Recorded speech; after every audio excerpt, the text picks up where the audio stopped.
मैं चंद जुमले सैयद पीर शाह अब्दुल हक साहब गोल्डवी रहमतुल्लाह तआला के बारे में अर्ज करना चाहता हूँ। शाह अब्दुल्ला साहब रहमतुल्लाह तआला अलैह कमाल दर्जे का इंसान था। मैंने जिस वक्त दारुल रावलपिंडी दारुल कादिरिया जिलानिया की बुनियाद रखना चाहिए, इनके पास में गया। बड़े लाल अजीज साहब जिंदा थे। मैंने उनसे कहा, मैंने अपने मदरसे की बुनियाद रखनी है, दारुल कादिरिया जिलानिया के नाम से मदरसा है। तो बड़े बाबूजी साहब रहमतुल्लाह अलैह से मेरी बातचीत हुई थी। उन्होंने वादा फरमाया था कि मैं जाऊंगा और आपका संग बुनियाद रखूंगा। वो वफात पा गए। अब आपके पास आया हूँ, आप मेहरबानी करें चले। लाला जी साहब बड़े मुनकसर मिजाज इंसान थे, जिसको ये नहीं पता कि मेरी रोजाना की कुल आमदनी कितनी है, जिसको ये नहीं पता मेरा कुल बैंक बैलेंस कितना है। और मुल्क के अमीर तरीन फैमिली में से एक वो फैमिली है जो टॉप पर है। वो ये कहते हैं, अल्लाह का कोई नेक बंदा देख के उसको ले जाओ, मैं गुनहगार आदमी, मुझे ना ले जाओ। मैंने कहा, मैं आपको सरकारी बगदाद रज़ियल्लाहु अन्हु की औलाद में से समझ के और ख्वाजा गोल्डवी रहमतुल्लाह का सजादा नसीन समझ के कह रहा हूँ। फटाफट बोले, फरमान लगे, मैं सजादा नशीन नहीं हूँ, मैं ख्वाजा गोल्डवी का लांगरी हूँ। डंगर पकाता हूँ, लोगों में तकसीम करता हूँ। इतना वज़रा आते हैं, बैठ के हाथ मिलाते हैं। वक्त के सरबराहान ममलकत आते हैं, बैठ के हाथ मिलाते हैं। अल्लाह उन्हें खली के रहमत फरमाए, उनके मर्तबे बुलंद फरमाए। वो कहते हैं, तो ख्वाजा गोल्डवी का लांगरी हूँ। आपका इल्म में ये दर्जा था कि आपने इब्तदाई किताबें जो पढ़ी थी, मौलाना मुहिबुन नबी साहब रहमतुल्लाह से दोनों भाइयों ने, शाह अब्दुल हक साहब और बड़े लाला जी साहब दोनों ने किताबें और मौलाना मुहिबुन नबी साहब रहमतुल्लाह से पढ़ी। उस्ताद मुहिबुन नबी साहब जो थे वो उस्ताद कुल थे। बाबा बंदियालवी भी पहले उनसे पढ़े थे, बाद में इशरे आके पढ़े थे। इशरे में मौलवी मीर मोहम्मद साहब के पास पढ़े, लेकिन उसके बाद ये दोनों भाई पहले उनसे किताबें पढ़ी और किताबें आती थी दोनों भाइयों को। कमाल दर्जे के फादर थे, लेकिन जिस तरह समुद्र खामोश है ना, इस तरह खामोश थे। ये नहीं ज़ाहिर होने देते थे अब पड़े हुए हैं। फिर मौलाना गुलाम मोहम्मद साहब कोटवी, जिनके शागिर्द बाबा बंदियालवी, बोली मीर मोहम्मद साहब रहमतुल्लाह अलैह, तो दोनों लाला जी साहब दोनों भाई ये उनके शागिर्द, उनके उस्ताद भाई बनते थे मौलाना मीर मोहम्मद साहब के। उनसे तकमीली हद तक सारी किताबें पढ़ी। उनके तो पास से भी गुजर जाए तो आदमी की जिंदगी बदल जाती है। उनसे पढ़े थे, लेकिन आप उलमा रखते, उनके मेयार पर पूरा उतरने वाला कोई आलिम नहीं था। लेकिन इस तरह मोहब्बत और शफकत से पेश आना कि उनकी किसी गलती को न टोकना, किसी बात पर न डांटना, ये समझना कि ये ख्वाजा गोल्डवी रहमतुल्लाह अलैह का स्टाफ है। उनकी बड़ी पूरी इज्जत करना। अगर कोई मुफ्तियों की जाके शिकायत करे तो शिकायत पर ध्यान न करना। कोई किसी तरह की कमजोरी समझाए वो बावर नहीं करते। लाला जी साहब ये छोटे अफोत हुए हैं, इनकी 94 बरस उम्र शरीफ बताई गई अखबारात के जरिए से। लेकिन मुझे जो सबका मालूम था वो ये था कि मुझसे 10 साल बड़े। मेरे हिसाब से उनकी उम्र 95 बरस होनी चाहिए थी, क्योंकि मेरी 85वां साल चल रहा है। लेकिन घर वालों को ज्यादा बेहतर पता होता है। मगर जब भी कभी मैंने जाना तो आप बड़े एहतमाम के साथ उठ के मुलाकात। मैं आपके बच्चों की हैसियत से भी कम आदमी था, इल्म के एतबार से भी, मर्तबे के एतबार से भी, और मैं आपके कदमों में बैठना पसंद करता था। लेकिन मुझे कभी नीचे नहीं बैठने दिया, साथ कुर्सी बिछा के कहा यहाँ बैठो, और फिर बैठने के बाद मेरा हाथ पकड़ लेना, ये फिर उठ के नीचे बैठ जाएगा। बहुत शफकत फरमाते। हर दुख और हर मुसीबत के वक्त दोनों भाइयों ने कहा, पैसे जरूरत है तो पैसे देंगे, बंदे जरूरत है तो बंदे देंगे, کسی کو کہنے کہانے کی بات ہے، کہنا کہانا کریں گے. سبحان اللہ. تو میرے جیسا ایک مسکین جو کچے مکان میں رہتا ہے، اس کے ساتھ اس تعظیم سے پیش آنا. خواجہ گولڈوی رحمۃ اللہ کے ان اختصاصی بزرگوں میں سے تھے جن پر اللہ تعالیٰ کا خاص احسان ہوا تھا. آپ 1860 کا بندوبست دیکھیں، اس میں خواجہ گولڈوی رحمۃ اللہ کا مالکانہ حقوق میں کسی کا اندراج ہی نہیں ہے. 5 مرلے بھی زمین آپ کے نام.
سب سے بڑے فتنے کے گریبان پہ ہاتھ رکھنا.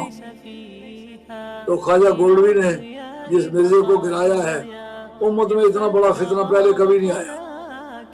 جتنا نے نبوت کے جھوٹے دعوے کیے ہیں وہ قبیلوں کے بندے تھے، ان کی سپورٹ قبیلے کرتے تھے، لیکن یہ جس کا نمائندہ تھا خود مرزا قادیانی نے یہ کہا مجھے گورنمنٹ برطانیہ کبھی فراموش نہیں کر سکتی، اس لیے کہ میں ان کا خود کاشتہ پودا ہوں، انہوں نے مجھے خود کاشت کیا ہے۔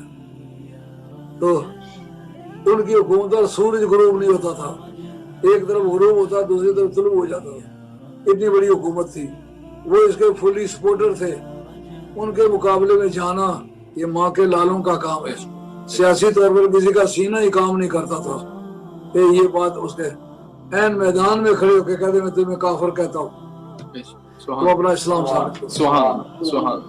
ختم نبوت اور بحث ہوئی، بحث کرتے کرتے اسے کئی شرطیں لگائیں کہ میں عربی میں لکھوں گا، آپ عربی تفسیر کریں، اب آخری بات میں تمہیں بتاتا ہوں، قلم کو بھی دوات کو بھی سامنے رکھ دو، میں قلم کو کہتا ہوں اگر میں نبی کا سچا نواسا ہوں اٹھ کے لکھ، جو کہوں وہ لکھے، تو کہ اگر تو اللہ کا سچا نبی ہے قلم تیرے کہے کے مطابق اٹھ کے لکھے،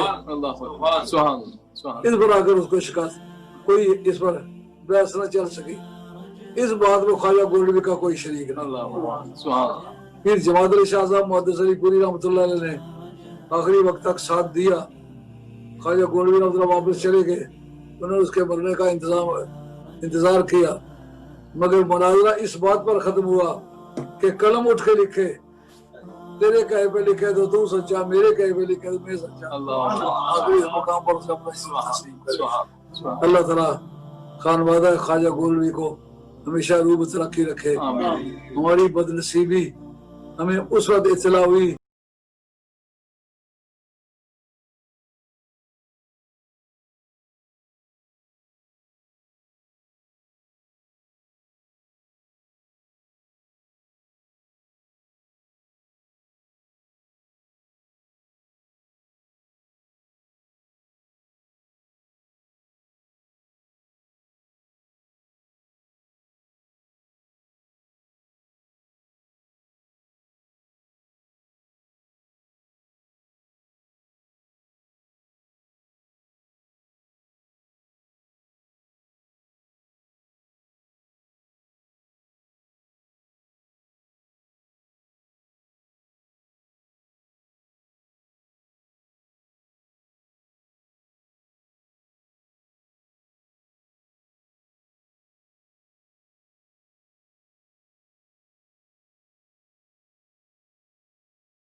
چندے سے بنی ہماری ہے نہیں، اوقاف تمہارے بابا کی نہیں ہے، اوقاف ایک محکمہ ہے لیکن جو اوقاف کی تعریف میں آئے، زمین اپنے پیسوں کی خریدی ہوئی ہے، مٹیریل اپنے پیسوں کا خریدا ہوا ہے، مزدوری اپنے پیسوں دی ہوئی ہے، اس لیے کسی کی رائے بھی ہم استعمال نہیں کرتے۔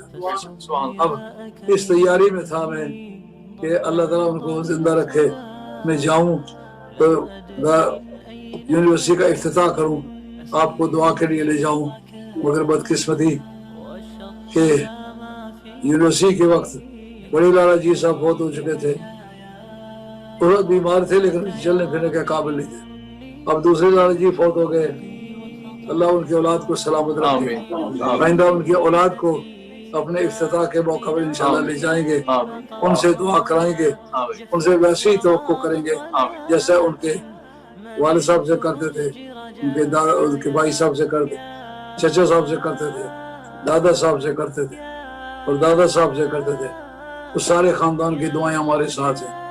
امید ہے آپ اپنی نیک دعاؤں میں یاد رکھیں گے. آمین. اور ابھی ختم شی ہوتا ہے.